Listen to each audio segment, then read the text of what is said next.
Selamat datang kembali di Misteri Malam. Percaya atau tidak, misteri Joma. Cerita menjelma kali ini adalah kiriman cerita dari seorang sobat mistis. Kita samarkan namanya dan sebut saja dia Mira, yaitu pengalaman yang ia rasakan sendiri secara nyata dan menimpa keluarganya, khususnya menimpa keponakan tercinta. Kisah ini bukan hanya sekedar dongeng pengantar tidur. Ini adalah trauma yang mengubah cara mereka memandang senja dan waktu maghrib di kampungnya. Di kampung Mira, setelah menjelang maghrib adalah waktu yang diselimuti aura yang cukup mistis. Langit yang memang memudar, pepohonan yang mulai menyerap kegelapan, semuanya seolah bersekutu dengan menciptakan keheningan yang cukup mencekam. Sobat mistis tahu, di setiap kampung memang pasti ada cerita rakyat yang dipercaya secara turun-temurun.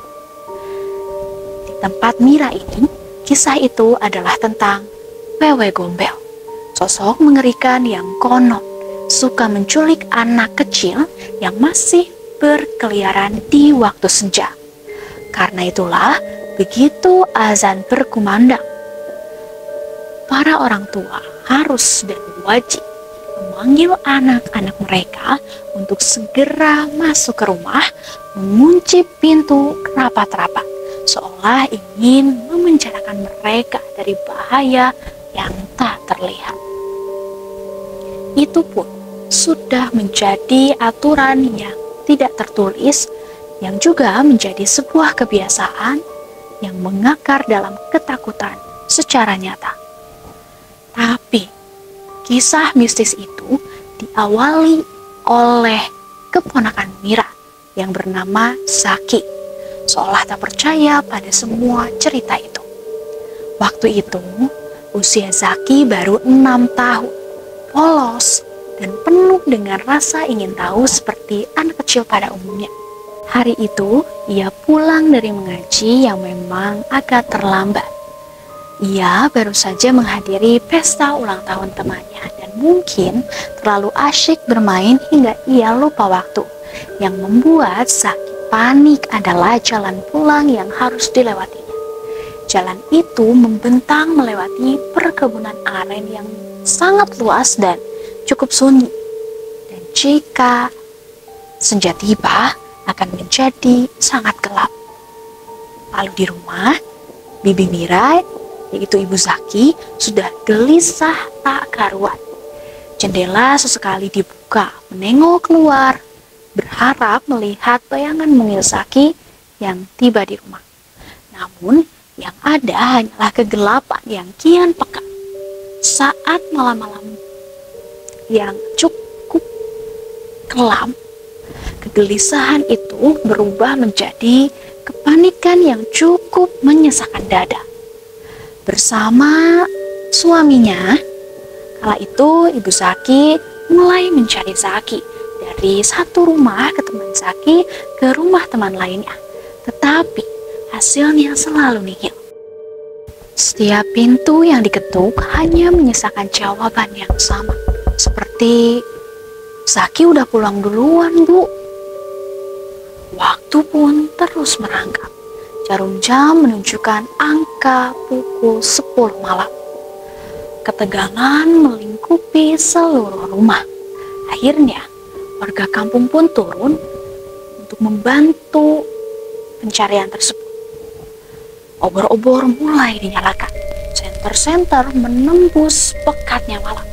Bisikan-bisikan kekuatan mulai beredar, yang mulai berujung opini pada jangan-jangan Zaki diculik Wewe Gombel.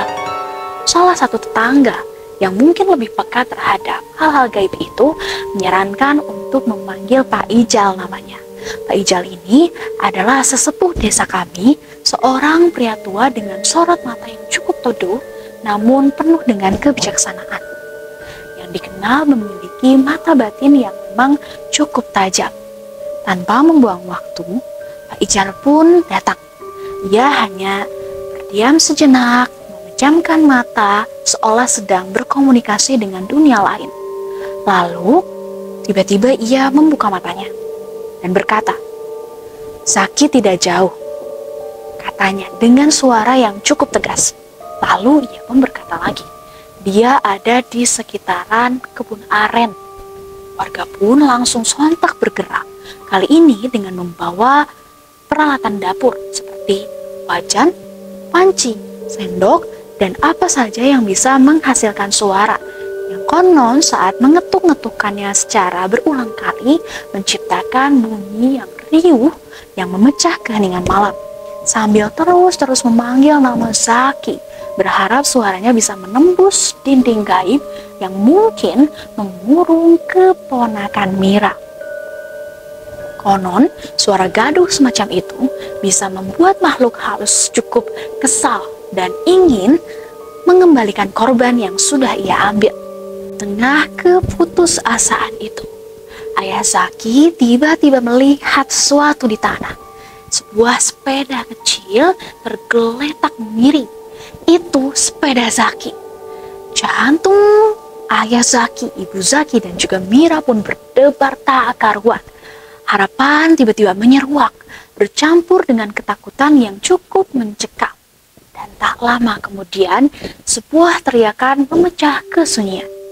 Salah satu warga mendongak ke atas pohon yang cukup besar, tiba-tiba berkata, "Itu Zaki, Zaki ada di atas pohon." Kami semua langsung menoleh, dan di tengah-tengah kegelapan, samar-samar terlihat siluet kecil di salah satu dahan tertinggi di atas pohon aren. Itu Zaki.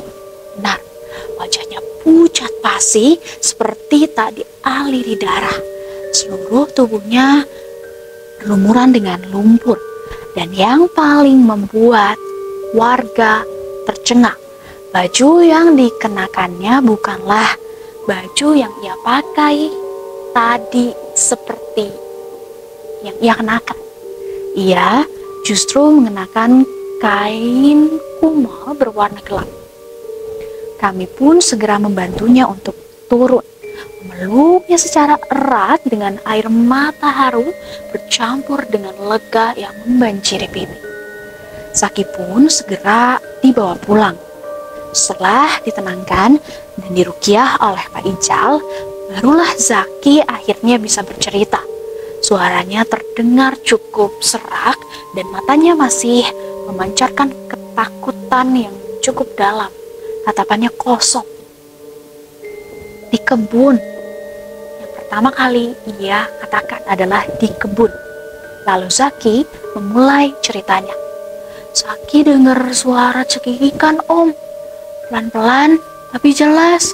Zaki terus berjalan mencoba mengabaikannya. Namun suara itu semakin jelas, seolah mengikuti. Lalu Zaki pun melihatnya. "Kayak ada perempuan cantik, Om, di balik pohon." Dia pun tiba-tiba tersenyum ke Zaki. Menurut Zaki, senyuman wanita itu terasa aneh, sangat manis namun cukup menusuk. Tiba-tiba wanita itu katanya mendatangi Zaki, melayang mendekat dengan mengulurkan tangannya. Sebelum Zaki sempat bereaksi, wanita itu sudah membawanya dengan mencekram tubuhnya lalu terbang begitu saja. Terbang ke atas sangat tinggi sampai ke puncak pohon aren. Di sana, wanita itu katanya memeluk Zaki dengan erat, seolah ia tidak mau melepaskannya. Wanita itu pun menawarkan makanan dan juga minuman. Dia bilang, "Enak, Om, biar Zaki nggak lapar," katanya. Jadi Zaki disuruh makan. Tapi entah kenapa naluri Zaki menolak semua itu. Zaki hanya diam, menggeleng, dan berpegangan erat pada dahan pohon. Pak Ijal pun menjelaskan, Zaki cukup beruntung. Jika Zaki sempat menyentuh makanan atau minuman dari makhluk itu, kata Pak Ijal dengan nada yang cukup serius, bisa-bisa dia menjadi bisu seumur hidup. Konon, Makanan yang mereka tawarkan itu sebenarnya adalah kotoran manusia yang disulap agar tampak lezat dan menarik bagi anak-anak. Dan siapa sosok itu? Pak Ijal pun mulai menjelaskan bahwa makhluk yang menculik Zaki diyakini adalah arwah bernama Omas, sebuah kisah tragis yang melingkupi namanya. Dahulu kala, Omas adalah seorang wanita di kampung ini yang divonis mandul. Karena hal itu, suaminya membuangnya, meninggalkannya sendirian, yang membuat perasaan Omas cukup sakit hati. Dalam keputusasaannya yang mendalam pun, Omas akhirnya bunuh diri secara tragis di kebun aren itu. Karena kerinduan yang mendalam akan seorang anak yang tak pernah ia miliki, arwahnya pun jadi terus bergentayangan mencari dan juga menculik anak-anak kecil yang dianggapnya bisa menjadi pengganti, yang menjadikannya sebagai sebuah pengisi kekosongan batinnya. Peristiwa ini menjadi pelajaran yang cukup pahit bagi warga kampung. Ketakutan Mira dan juga keluarganya serta warga kampung terhadap Wewe Gombel bukan lagi sekedar cerita. Itu adalah kenyataan nyata yang hampir merenggut keponakannya, yaitu Zaki. Dan sejak saat itu, aturan tak tertulis menjelang maghrib menjadi lebih ketat.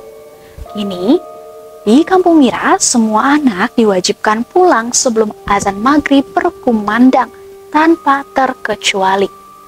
Dan setiap malam Jumat, pengajian rutin pun selalu digelar di musola kampung.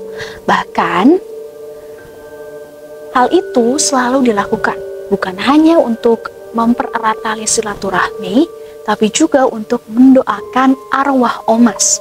Semoga arwah Omas dapat beristirahat dengan cukup tenang dan tidak lagi mengganggu anak-anak desa Mira. Itulah Sobat Mistis, kisah keponakan Mira dan juga Wewe Gombel.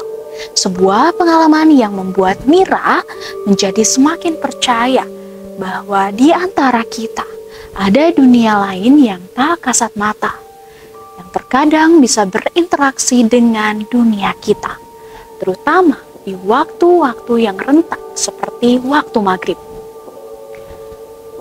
Itu dia Sobat Mistis, pengalaman dari Mira dan juga keluarganya. Semoga kisah ini bisa memberikan sudut pandang baru yang membuat kita menjadi lebih berhati-hati.